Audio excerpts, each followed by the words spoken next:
আচ্ছা স্যার সবার শেষ থেকে কাউকে ওদেরকে ডাকুন না, তাহলে আপনিও থাকবেন। কালাম আমরা ফোনে দিচ্ছি, কাউকে ডাকুন ওদের।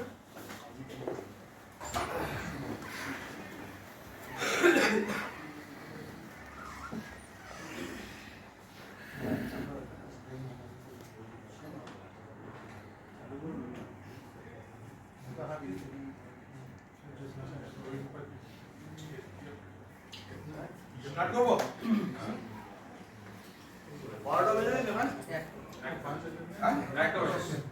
আচ্ছা তাহলে good afternoon. Good afternoon. Good afternoon.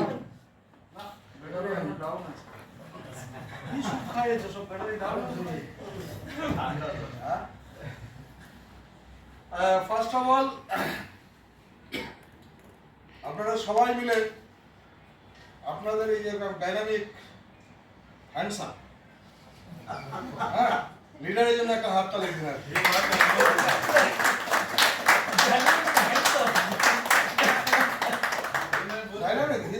Dynamic কিনা, হ্যান্ডসাম কিনা, ব্যাস ঠিক আছে।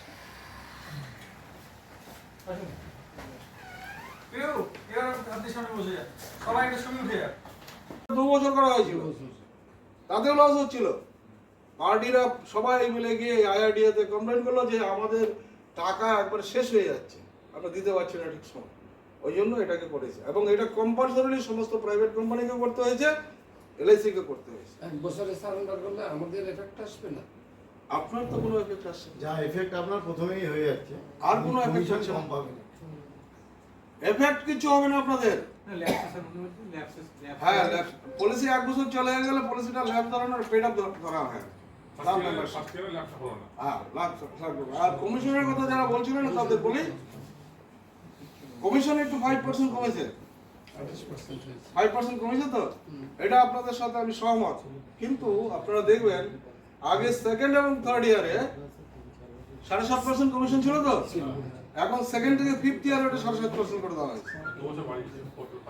হ্যাঁ, তো আমরা 5% এখানে অ্যাড করে দিয়েছি, তাই না?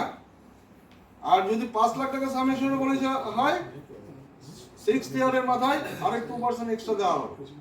এটা জানো তো, যেটা জানবে সেটা জেনে না। হ্যাঁ, আর তোমার কমিশন থেকে কিছু কেটে নেওয়া হবে না। এলআইসির চেয়ারম্যান মহান্তি সাহেব এক দ্ব্যর্থহীন ভাষায় বিভিন্ন প্রিন্ট মিডিয়াতে আর টিভিতে পরিষ্কার বলে দিয়েছে, ক্লব্যাকের কথা আইআরডিএ বলেছে, সমস্ত প্রাইভেট কোম্পানি ক্লব্যাক যেটা কমিশন কেটে নেওয়ার গল্পটা ছিল ওটা ওরা কাটবে, কিন্তু এলআইসি কিন্তু এটা নিয়ে ভাবছেই না। এলআইসি এটা নিয়ে ভাবছেই না, এটা করা হবে না এজেন্টদের জন্য, ঠিক আছে? তাহলে ব্যবসাটা করবেন আপনারা জানেন কিভাবে ব্যবসা করতে হয়। কিন্তু সব এজেন্ট বন্ধু যদি একসাথে মাঠে না নামতে পারেন, মার্কেটে যদি ভাইব্রেশন তৈরি করতে না পারেন, যদি অনুরণন তৈরি না হয়, জল যদি ঘোলা না হয়, তাহলে মাছ উঠবে জালে? জেলে যেতে গেছেন একটা পুকুরে যদি মাছ উঠাতে যায়, তাহলে কি হয়, জলটাকে আগে ঘোলা করে দেয়। ঘোলা করলে কি মাছগুলো উপরে উঠে যায়, তখন মাছ ধরতে সুবিধা হয়। আপনারা যদি সব এজেন্ট বন্ধু একবারে সবাই সকাল থেকে মানে মার্কেটিং এর কাজে বেরিয়ে যান, পলিসি ইন্স্যুরেন্স পলিসি, আমাদের 19টা নতুন প্রোডাক্ট এসে এই যদি বলতে শুরু করে লোকেদের, আপনার যা প্রসপেক্ট আছে, ক্লায়েন্ট আছে, তাদেরকে বলবেন, তাহলে দেখবেন মার্কেটে জলটা ভালো হয়ে যাবে, ভাইব্রেশন তৈরি হবে, তখন কিন্তু পলিসি বিক্রি হবে। এইটা আমি গ্যারান্টি দিয়ে বলছি। এইভাবেই কিন্তু পুরনো এজেন্টরা এইভাবেই ব্যবসাটা করত। আর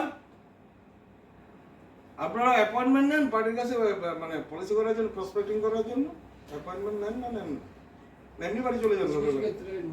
কিছু ডাইরেক্ট করি, মানে গিয়ে হাজির হয়ে যায়, সে সময় হয়ে যায়, আবার অনেক সময় অ্যাপয়েন্টমেন্ট প্রসপেক্টিং করতে হয়, তাই না? ভারতবর্ষের সবচেয়ে বড় এজেন্টের নাম জানেন তো? ভরত পারে।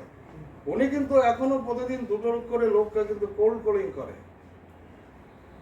কোল্ড কলিং মানে প্রসপেক্টিং এর জন্য কল করে। উনি যে ভাষায় কল করুক না কেন, উনি কিন্তু নিজে করেন, ওনার 10 জন চার্টার অ্যাকাউন্টেন্ট আছে, উনি এত ইনকাম করেন, উনি 10টা চার্টার অ্যাকাউন্টেন্ট পোষেন, বছরে 2000 পলিসি করেন, আরো 10-12 জন স্টাফ আছে, একটা বিরাট অফিস আছে। উনি জাস্ট কোল্ড কলিংটা করে পলিসিটা ওর মধ্যেই ও মোটামুটি ফিক্স করে ফেলে, তার ছেলেবেলে গিয়ে চেক বা প্রপোজাল নিয়ে আসে। তা আমরা কয়জন এজেন্ট বন্ধু আছি যে প্রতিদিন দুটো লোককে আমরা মানে নিউ বিজনেসের জন্য কথা বলি? কেউ আছেন যে রেগুলারলি রিলিজিয়াসলি প্রতিদিন যে আমরা ধূপ ধুনো জ্বালানো হয়, দোকান খুলে যদি একটাও বিক্রি না হয়, সকালে তো ঝাড় দিতে হবে, ধূপ ধুনা দিতে হবে, আবার বিকেলেও ধূপ ধুনা দেবেন না দোকানে, বিক্রি না হলেও দিতে হবে। দিতে হবে। ওরা তো রেগুলারলি করে, রিলিজিয়াসলি করে। আপনারা করেন কি? কেউ আছেন ফুল টাইমার যে রেগুলার? আচ্ছা, এখানে ফুল টাইমার কেউ আছেন মানে এই এলআইসি ছাড়া আর কিছু করেন না? अच्छा अच्छा ना अच्छा। नो नो सर अच्छा टाइम रहा है अच्छा फुल टाइम है लेकिन पार्ट टाइम काम कर रहे हैं यही बोल रहे हैं। শুনুন, দেখুন একটা এটা হলো সেমি আরবান এলাকা আর কি, কলকাতা এলাকা আছে 110, पूछने से करेगा नहीं तो এলাকাটা হচ্ছে সেমি আরবান এলাকা। অ্যাপয়েন্টমেন্ট নিতে হবে আপনাকে কোন স্ট্যান্ডার্ড লোকের কাছে গেলে, কারণ সব লোক ব্যস্ত, কখন তাকে পাওয়া যাবে শনিবার না রবিবারে ওটা আপনাকে দেখতে হবে, অ্যাপয়েন্টমেন্ট আপনাকে নিতে হবে।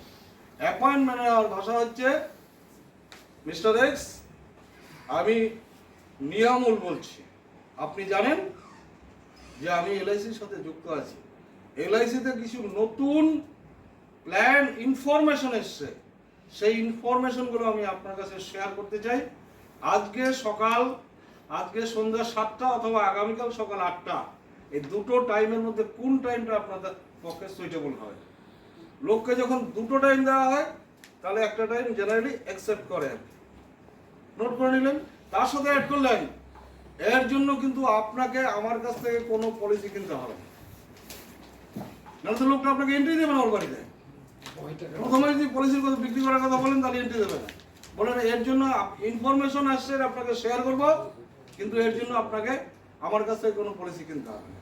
এইটা হচ্ছে অ্যাপয়েন্টমেন্টের ভাষা, এবং এটা preferably in the early in the morning, যখন সকল লোকের মন ফ্রেশ থাকে, ঘুম থেকে উঠে চাটা খেয়ে বসে থাকে, ঠিক সেই সময় ফোনটা করতে হবে। আর যে সময় উনি অ্যাপয়েন্টমেন্ট দেবেন ঠিক সেই সময় 2 মিনিট আগে যেতে পারেন, কিন্তু 10 মিনিট পরে না। Discipline is very important in this profession. এই বসো। ना ठीक है এইভাবে কাজটা করুন, মানে সিস্টেমেটিক্যালি করুন। এটা ভারতবর্ষের সব জায়গায়